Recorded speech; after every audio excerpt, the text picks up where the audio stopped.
Bismillahirrahmanirrahim. Assalamualaikum warahmatullahi wabarakatuh.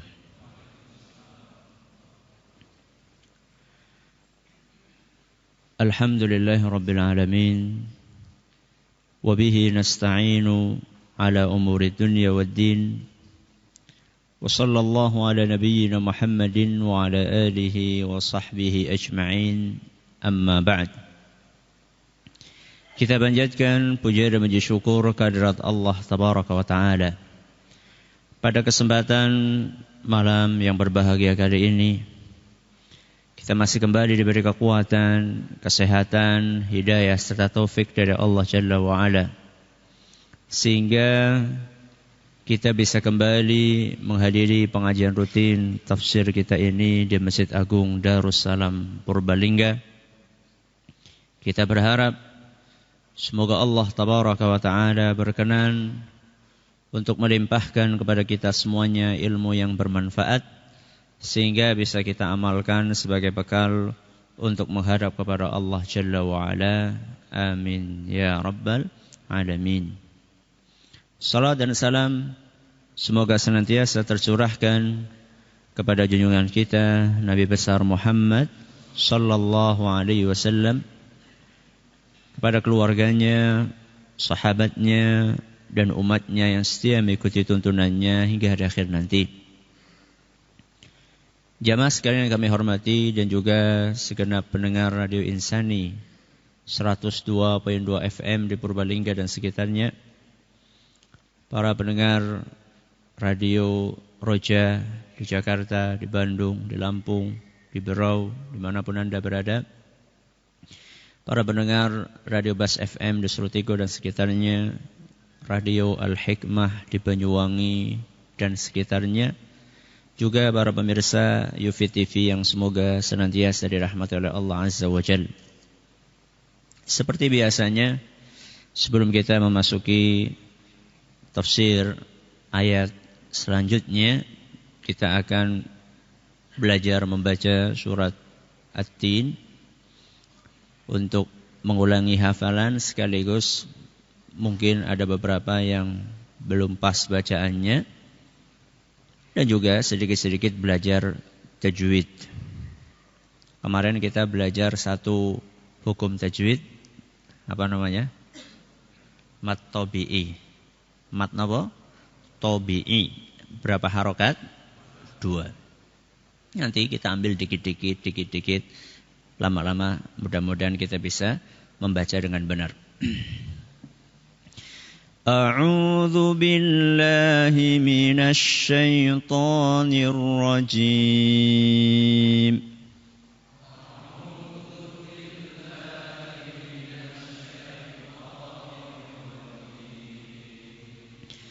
Bismillahirrahmanirrahim.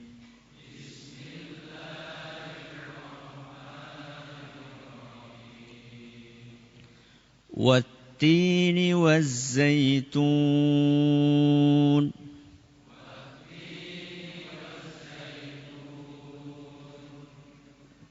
والتين والزيتون. Nah, yang belakang ini tun. Ini dalam ilmu tajwid namanya mad arid lis-sukun. Mad arid lis-sukun niku nopo? Mad arid lis-sukun niku mad tabi'i, tapi tempatnya di mana? Di belakang, ketutup sama satu huruf lagi.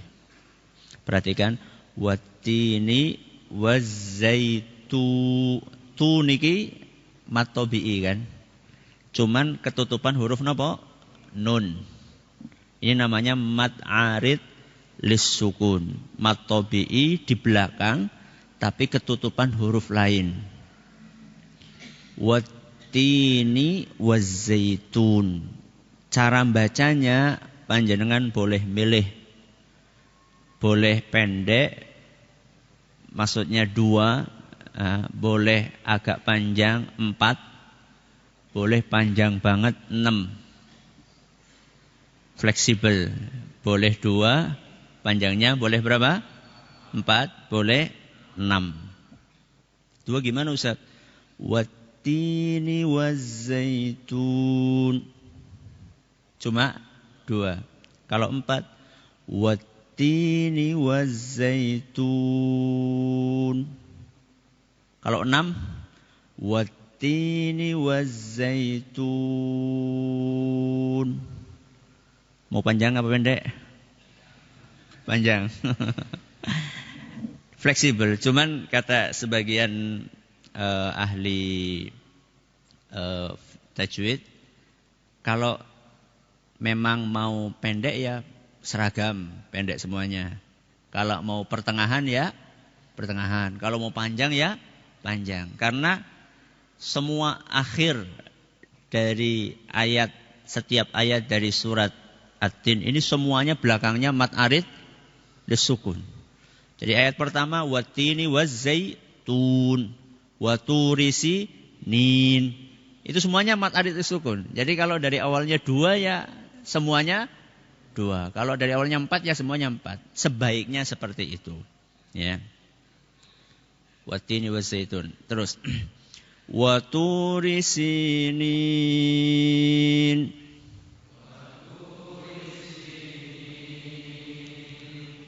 وهذا البلد الأمين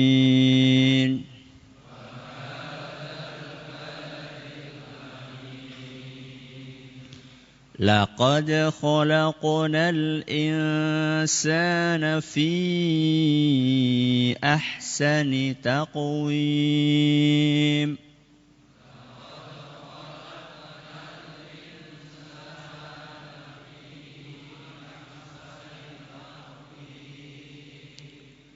ثم رددناه أسفل سافلين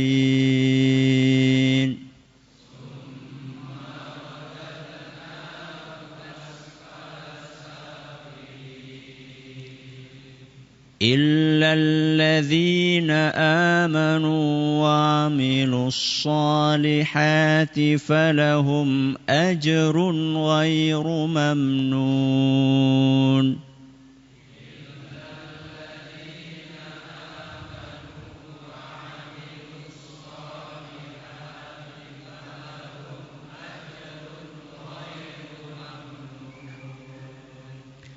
فما يكذبك بعد بالدين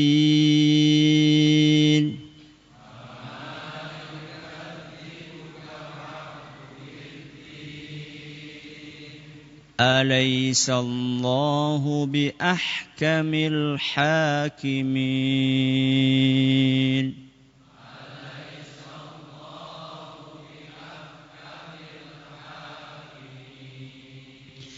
Jamaah sekalian kami hormati, terakhir kita sampai ayat yang keberapa? Yang ketiga. Malam hari ini kita akan memasuki ayat yang keempat yang bunyinya laqad khalaqnal insana fi ahsani taqwim. Setelah Allah subhanahu wa ta'ala bersumpah dengan berapa sumpah? Berapa sumpah? 4. Wattini wazzaitun waturisinin wahadzal baladil amin. 4 sumpah. Setelah Allah bersumpah dengan 4 media, kemudian Allah menyebutkan isi sumpahnya. Isi sumpahnya. Isi sumpah itu apa? Ya kalimat yang diucapkan setelah sumpah. Contoh, demi Allah aku cinta padamu. Isi sumpahnya mana? Aku cinta padamu. Sumpahnya yang mana? Demi Allah. Ya. Sebelum kita mengetahui pentingnya isi sumpah ini, saya akan membuat sebuah ilustrasi. Sumpah itu diucapkan seseorang, apa tujuannya? Meyakinkan, memastikan, menegaskan. Contoh misalnya, Katakanlah ada seseorang, katakanlah si A. Si A ini dituduh mencuri. Si A ini dituduh mencuri. Padahal dia nggak nyuri. Dia sudah katakan kepada yang nuduh itu, saya nggak nyuri. Sudah bolak-balik saya nggak nyuri. Tapi kelihatannya orang yang nuduh ini wajahnya masih ragu. Apa ya iya ya? Nggak ada orang lain kok. Akhirnya si A ini mengeluarkan jurus terakhir. Apa? Sumpah. Demi Allah, saya nggak nyuri. Nah, wong Jawa ya diyakin walakokin. Itu orang sumbernya gue. Yang ada demi Allah, saya nggak nyuri. Nah, setelah kata demi Allah ini keluar, maka yang tadi agak ragu mulai reda. Apalagi seandainya si A ini memang sudah terkenal jujur. Reputasi kejujurannya ini sudah dikenal sama orang satu kantor. Si A ini nggak mungkin. Dia itu jujur. Wong duit ada di depan dia aja nggak diambil. Nggak mungkin dia itu nyuri. Orangnya sudah jujur. Orang sudah jujur tanpa sumpah akan dipercaya nggak? Dipercaya. Apalagi kalau misalnya sumpahnya sampai berkali-kali. Nah sekarang saya tanya. Yang bersumpah di sini siapa? Allah. Kalau Allah nggak sumpah, kita percaya nggak? 100. Kalau ada 1000%. 1000% kita percaya. Tanpa sumpah pun kita akan percaya. Terus Allah di sini bukan hanya bersumpah, tapi bersumpah berapa kali? 4 kali. Allah itu zat al-haq yang maha benar. Nggak mungkin bohong. Tanpa sumpah kita percaya. Allah akan menyampaikan sesuatu bersumpah dulu dan sumpahnya 4 kali. Berarti ada apa dengan isi sumpahnya ini? Berarti isi sumpahnya ini sesuatu yang sangat penting. Apa isi sumpahnya? Laqad khalaqnal insana fi ahsani taqwim. Isi sumpahnya sungguh aku atau kami yaitu Allah telah menciptakan manusia dalam bentuk yang terbaik. Ini isinya, isi sumpahnya Allah ingin menjelaskan bahwa kalian manusia itu diciptakan oleh Allah bentuknya paling baik. Panjenengan pernah dengar statement ini, kita ini makhluk yang terbaik? Pernah dengar? Pernah apa sering? Panjenengan baca surat At-Tin sering apa enggak? Sering. Kita sering dengar. Akan tetapi banyak dari kita taunya ya global gitu saja. Oh manusia terbaik. Kita ini khalifah. Manusia yang terbaik, makhluk yang terbaik. Ataupun kalau kita tahu, kita sering lupa bahwa kita ini makhluk yang terbaik. Ada sebuah cerita disampaikan oleh seorang ustadz. Ada seorang ibu melahirkan di sebuah rumah sakit. Setelah melalui perjuangan panjang, akhirnya bayi itu lahir. Dokter yang mengurusi lahirnya bayi itu langsung melihat, subhanallah, ternyata bayinya sempurna. Tidak ada kekurangan apapun, nggak ada cacatnya. Maka buru-buru dokter itu menyampaikan, memberitahu kepada ibunya, Bu, alhamdulillah, bayi ibu ini sempurna, nggak kurang suatu apapun. Matanya lengkap, telinganya lengkap, mulutnya lengkap, semuanya lengkap, sehat. Dan Masya Allah Bu, cantik bayi ibu. Berarti kelaminnya apa? Perempuan. Begitu ibu bayi itu dengar anaknya perempuan, nangis dia. Nangis sedih. Dokternya kan bingung. Biasanya kan kalau ibu nangisnya bukan nangis terharu, tapi nangis sedih. Aduh waton maning. Loh kenapa Bu? Ini anak saya yang kelima dok, perempuan. Suami saya sebelum lahiran sudah wanti-wanti sama saya. Awas nek anaknya waton maning. Kalau sampai keluar perempuan lagi tak ceraikan kamu. Ya Allah gimana dok? Dokternya gampang. Saya yang nyampaikan kepada suami ibu. Udah. Bayinya tinggal di dalam. Dokter itu nemui suami. Pak, alhamdulillah. Anak bapak sudah lahir. Jenis kelaminnya laki-laki. Kata dokternya. Dokternya ngelombo gitu. Jenis kelaminnya laki-laki, Pak. Wah, bapaknya begitu dengar anaknya laki-laki. Alhamdulillah. Dia langsung sujud syukur. Dia. Setelah sujud syukur, dokter itu ngomong, tapi nopo dok? Mulai dia apa? Tapi apa dok? Tapi anak bapak itu matanya ndak ada. Telinganya nggak ada. Hah. Hidungnya nggak ada, mulutnya nggak ada. Astagfirullah. Terus gimana dong dok? Gimana anak saya seperti itu dok? Bantu dong saya dok, gimana ini? Gimana pak? Kalau anak bapak ini diganti yang sempurna.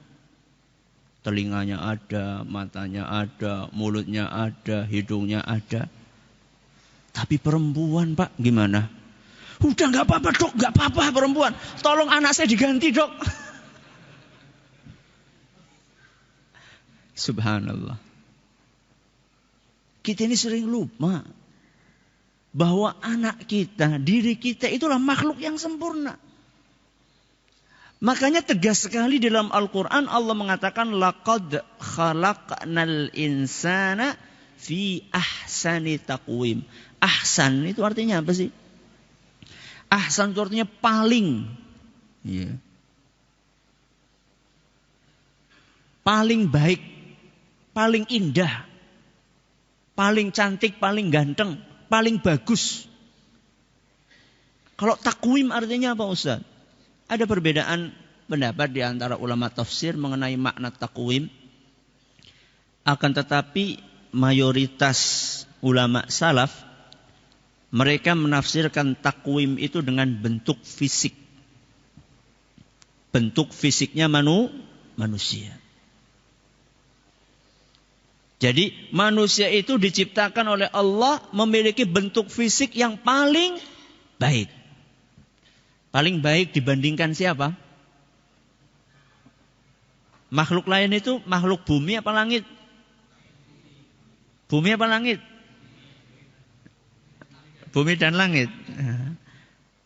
Menurut sebagian ulama, paling baik di antara makhluk bumi.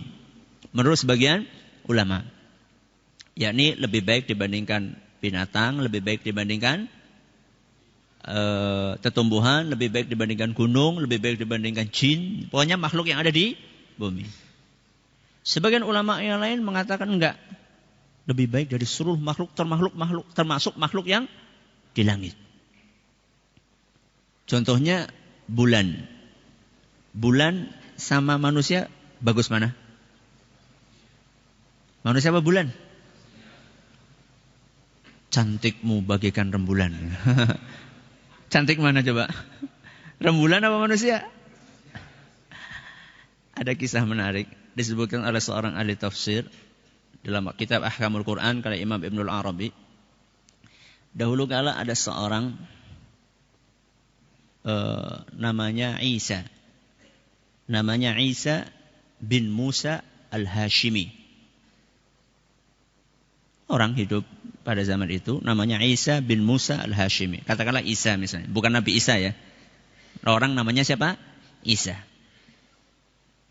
Dia ini punya istri yang sangat dia sayangi.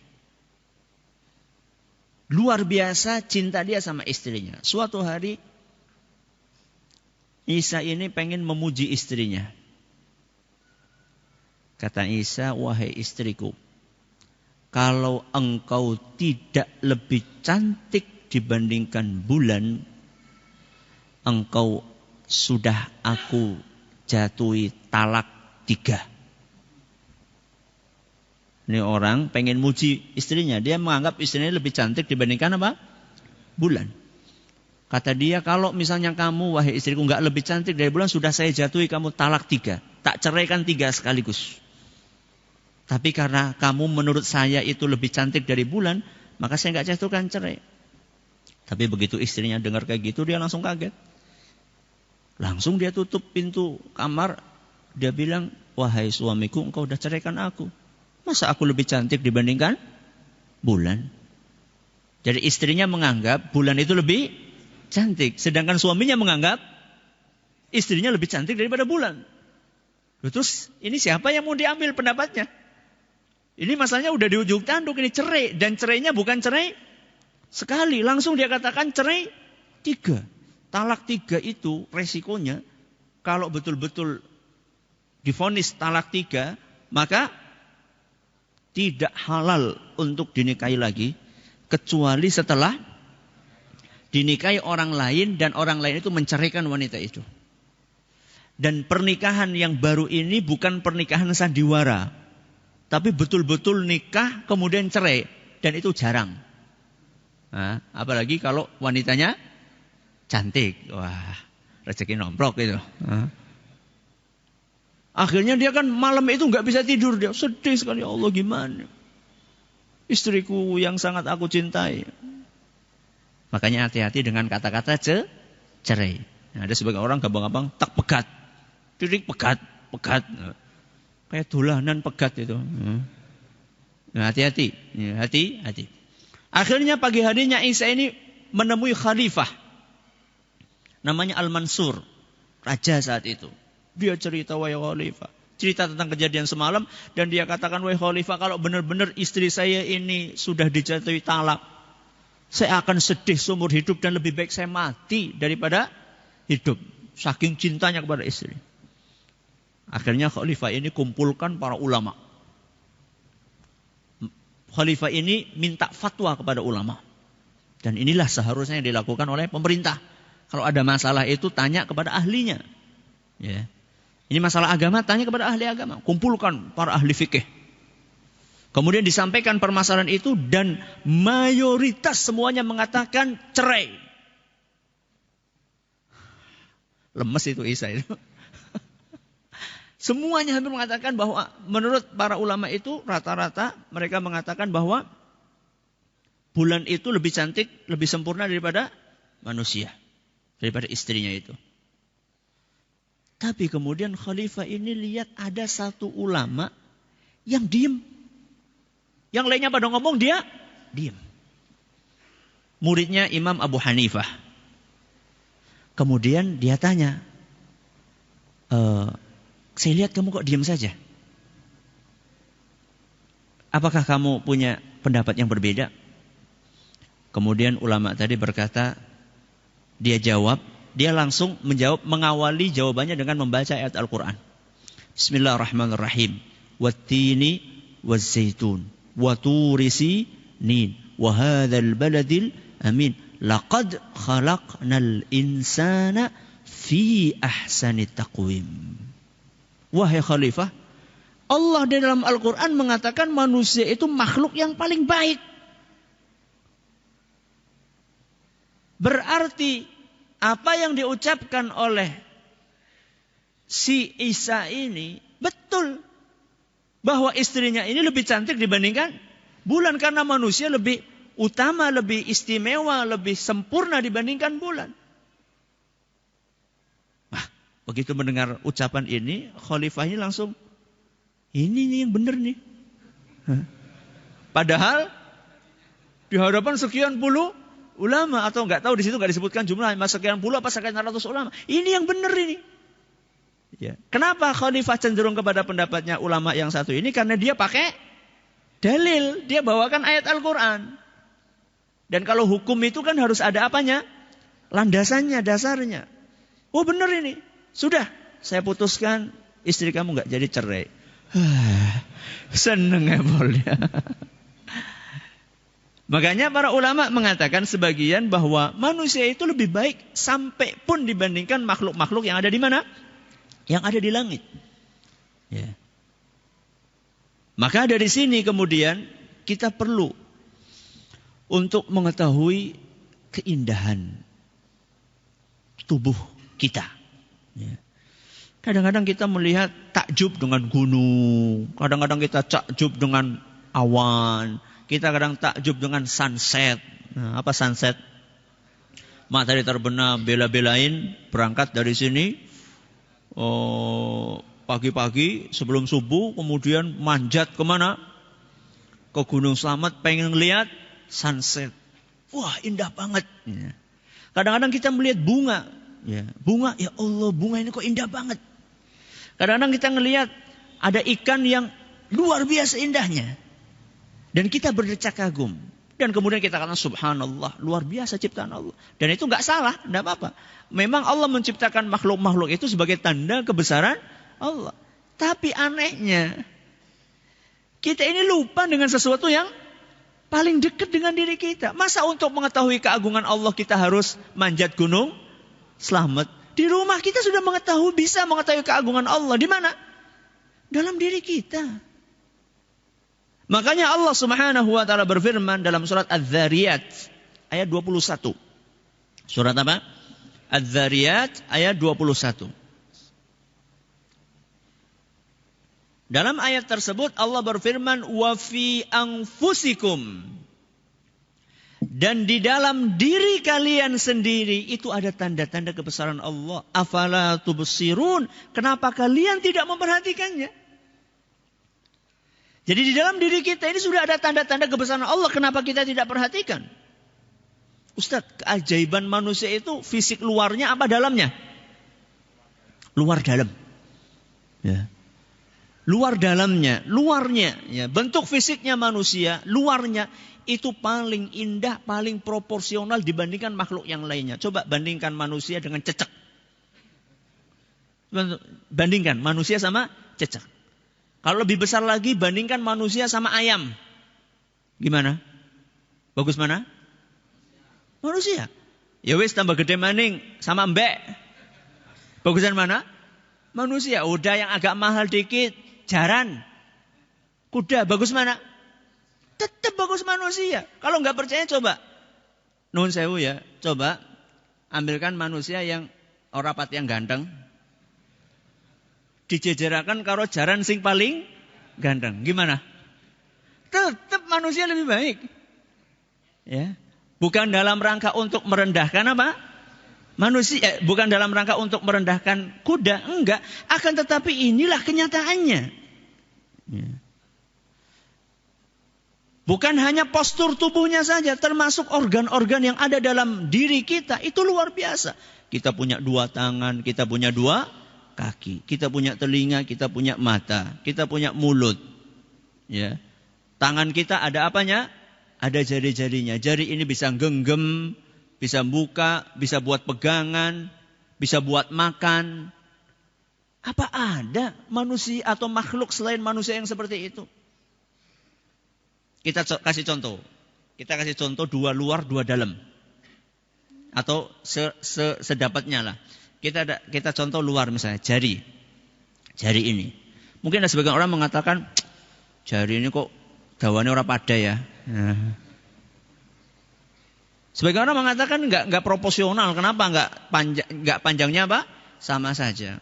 Terus kemudian ada protes, kenapa kok besar kecil, ada yang besar, ada yang kecil. Itu masing-masing itu punya keistimewaan dan punya tugas masing-masing dari jari ini. Jempol, apa tugasnya? Cap jempol. Jugut pensiunan kantor pos. Masa anak cap jendik? Gak ada tuh, adanya apa? Cap jempol. Kemudian untuk ngasih sip, apa anak sip kayak gini? Gak ada sip. Sudah, ini jempol. Terus apa? Jari telunjuk. Buat apa? Oh, nuding-nuding. Ya, kayak kana. Gue ngacung. Orang nang ngacung kayak gini. Ngacung. Jari manis Ustaz, apa kelebihannya? Paling dawa dewek. Ya, paling panjang sendiri dibandingkan yang lainnya. Terus jari ini jari apa? Jari tengah kok jari manis. Jari tengah. Ya, jari tengah paling panjang sendiri dibandingkan yang lainnya. Kelebihannya. Terus jari manis apa? Dikatakan manis karena buat cincin.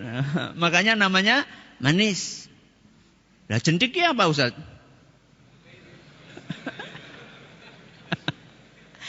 Jangan remehkan yang satu ini.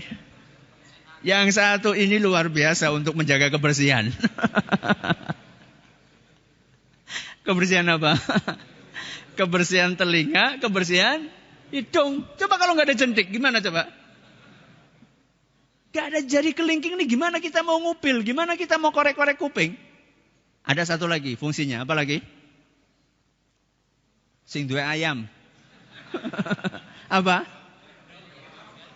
Untuk mengetahui ayam itu sudah mau bertelur atau belum. Ini sing orang duwe ayam ora paham ora. Nah, yang enggak punya ayam enggak paham. Enggak mungkin pakai jempol.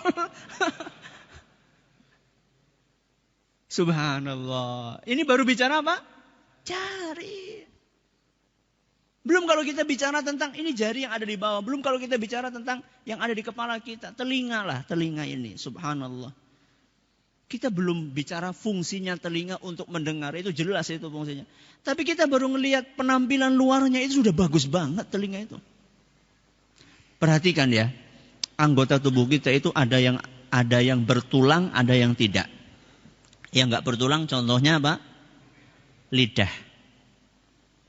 Yang bertulang contohnya kaki, garis kaki.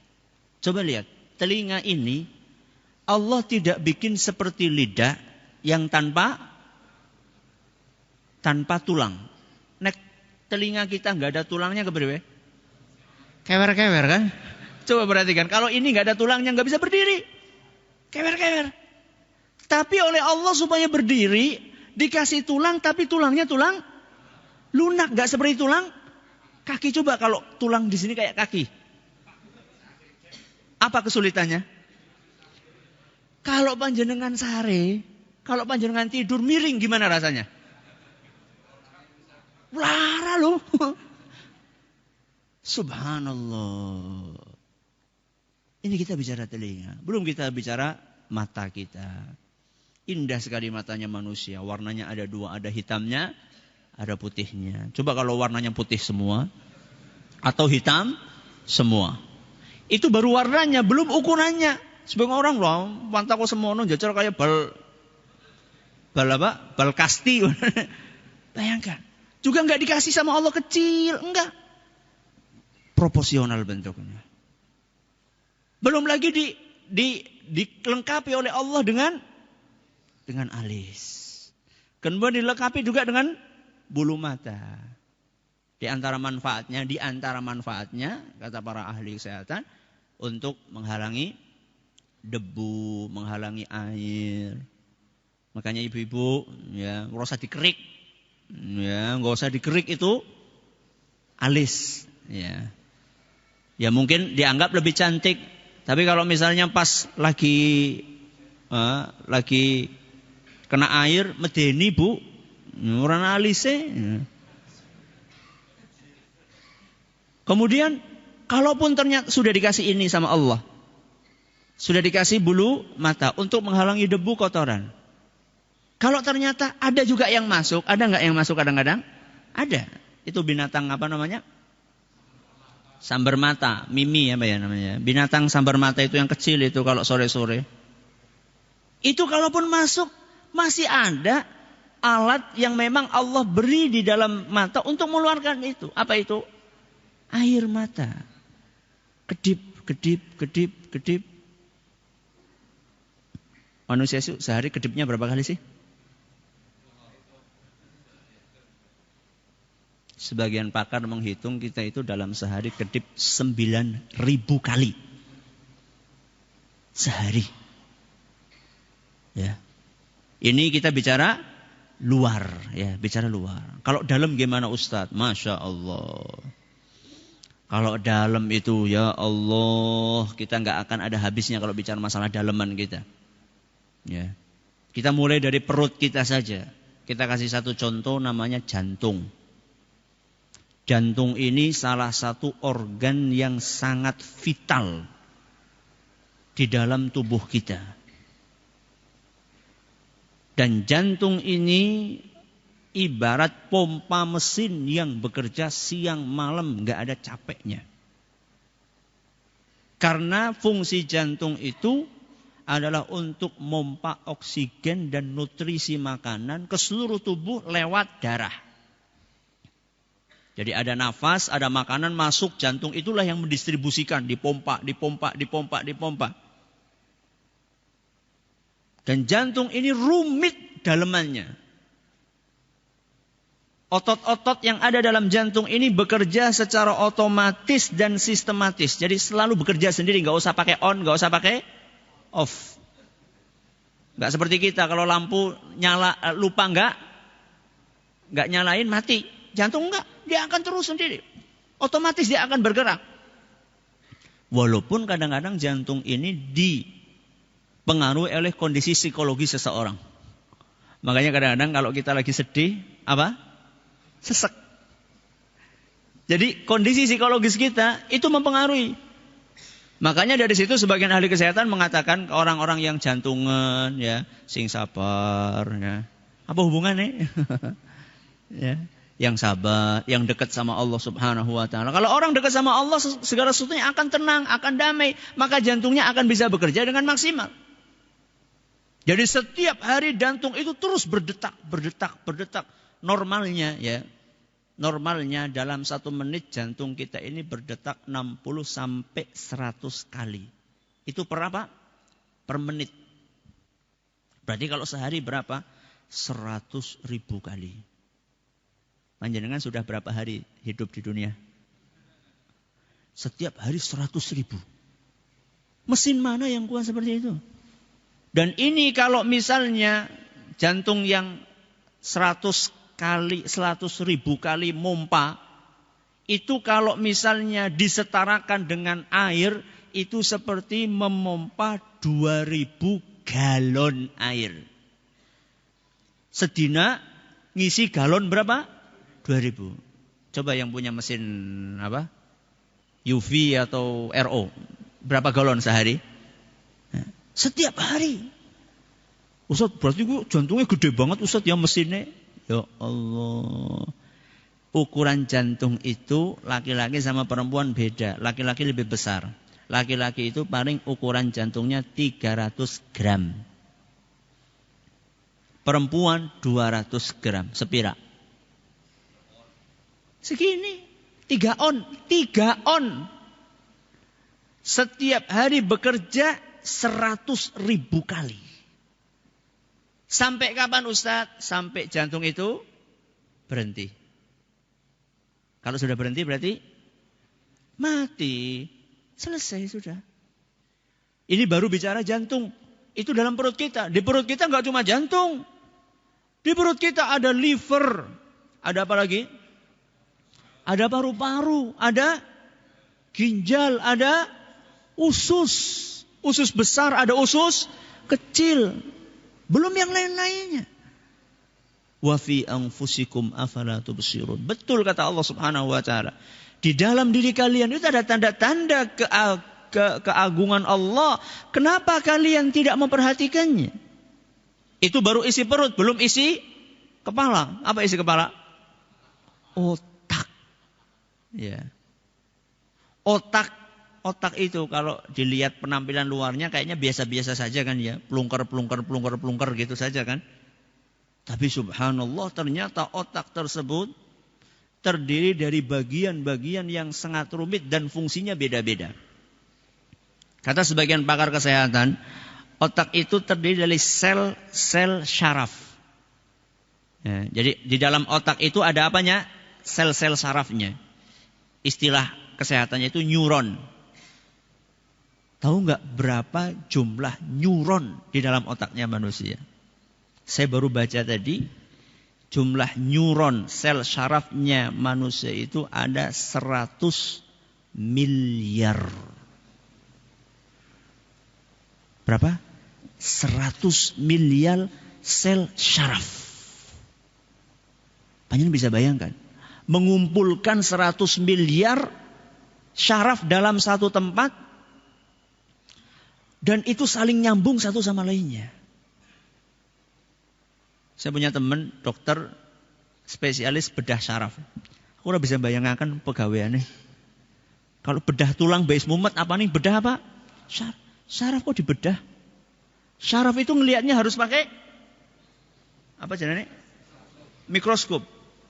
Itu dibedah, disambung. Jahitnya karo apa? Katanya, saya pernah Ustaz mengalami kasus ada kelainan di syaraf yang ada di otak. Pertama harus dibedah dulu, patok kepalanya, bedah. Kemudian saya itu cari masalahnya di mana. Kan ada jutaan, ada berapa tadi? Miliaran, itu nyari yang mana ini, yang bermasalah yang mana? Kemudian yang ini udah mati, terus nyambungnya harus dari luar, dikeluarin ke luar batok kepala, masukin lagi, sambungin sampai yang ada di sini. Kalau nggak jadi, mati. Makanya setiap orang mau operasi, tanda tangan, perjanjian, jangan nuntut. Kadang-kadang sampai 10 jam bedah. Kadang-kadang karena capek kan, itu kan capek bukan cuma capek fisik, capek pikiran. Kalau gagal gimana? Kadang-kadang capek, udah dibuka itu jagung disit, ngopi disit. Wajar, masa nggak boleh ngopi? Capek kayak gitu, bayangkan ngopi di depannya ada kepala. Allahu Akbar, subhanallah. Dan ternyata kapasitas otak kita, ya, kalau setiap detiknya diinput, dimasukkan ke dalam otak kepala kita ini 10 data. Misalnya 10 data setiap detik masuk 10 data. Itu seumur-umur setiap hari kita diisi setiap detik 10 data. Itu paling baru kepake separuh dari otak kita. Separuhnya masih kosong. Dan rata-rata manusia seumur-umur itu cuma memanfaatkan 3% dari otaknya. Jadi panjenengan ngaji seminggu sepisan ke sisa. Orang yang paling jenius, orang yang jenius itu orang yang biasa-biasa kayak kita ini biasa-biasa. 3% kanggone. Sisanya berarti 97% kosong.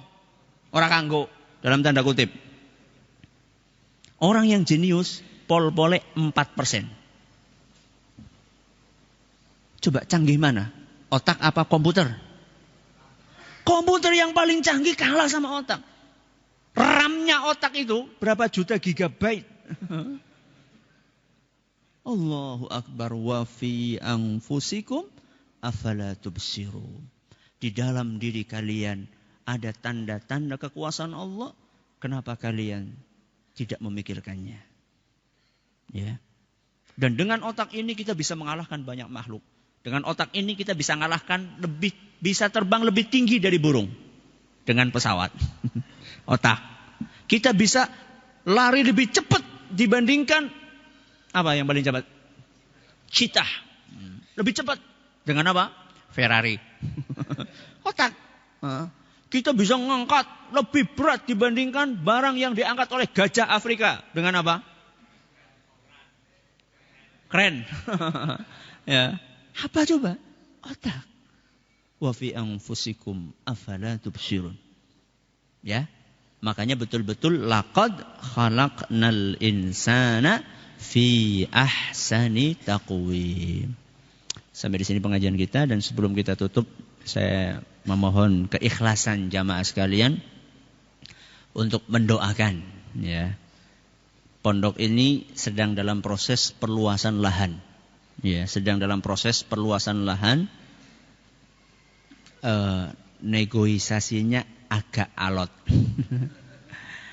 Ya, saya mohon keikhlasannya agar lancar, ya, agar bisa lancar negosiasinya, hasilnya, harganya bisa cocok, kemudian juga bisa dimudahkan oleh Allah Subhanahu wa taala, dan juga bisa diberkahi oleh Allah Subhanahu wa taala. Jadi saya mohon bantuannya kepada jamaah sekalian untuk ikut mendoakan, ya, itu yang ingin saya sampaikan. Ya masing-masing monggo berdoa masing-masing, mudah-mudahan diberkahi Allah, dimudahkan Allah, dibuka hatinya orang-orang yang memang sedang kita butuhkan lahannya, semoga dibuka oleh Allah Subhanahu wa taala hatinya.